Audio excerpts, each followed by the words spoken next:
5 cépages blancs les plus connus avec une astuce supplémentaire pour reconnaître les vins blancs passés en fût de chêne neuf à la fin de cette vidéo. Bienvenue sur la lumière du vin. Des cépages blancs, il y en a une multitude. Un des plus connus étant le chardonnay, le plus planté au monde. On le trouve partout où on peut y faire du vin.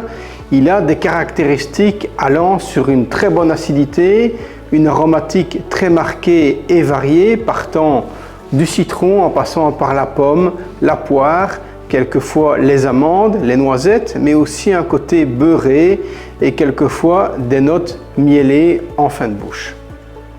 Second cépage, le chenin blanc, précisément en Loire, où on y trouve les meilleurs chenins sur des appellations comme Vouvray, Bonzo. Il est également planté sur d'autres continents comme l'Australie où il donne de très bons résultats.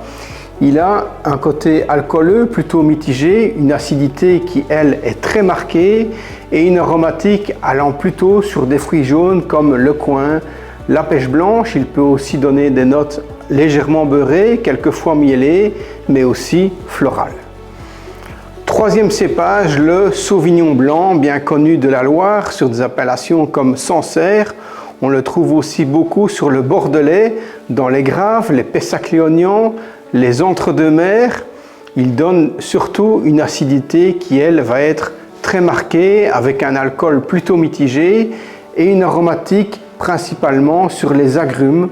Beaucoup de notes florales, principalement le sureau, la fleur de sureau et quelquefois un côté minéral très silex, c'est ce qui lui donne une particularité supplémentaire. Quatrième cépage, le viognier, qui lui va nous donner des vins un peu plus gras. Il est principalement reconnu dans la vallée du Rhône sur des appellations comme Condrieu. Il va préférer un climat nettement plus chaud, beaucoup plus au sud. Il va nous donner des vins avec plus d'alcool, un peu moins d'acidité et surtout une aromatique allant sur la pêche blanche, l'abricot, des notes de miel, mais aussi des notes de noisette quand il est passé en barrique, avec une corpulence et une longueur en bouche beaucoup plus présente. Cinquième cépage, le Riesling, bien connu de l'Alsace, la vallée du Rhin. On en trouve beaucoup aussi en Allemagne, en Autriche. Un cépage principalement basé sur l'acidité, la minéralité, les agrumes, plutôt le citron jaune quand il est jeune. C'est un cépage qui va plutôt être préconisé sur des fromages de chèvre, des poissons principalement grillés. Il donne aussi des notes empyreummatiques, ce qu'on appelle des notes d'hydrocarbures, quelquefois pétrolés, des notes qui sont issues d'une transformation par une source de chaleur. Voilà.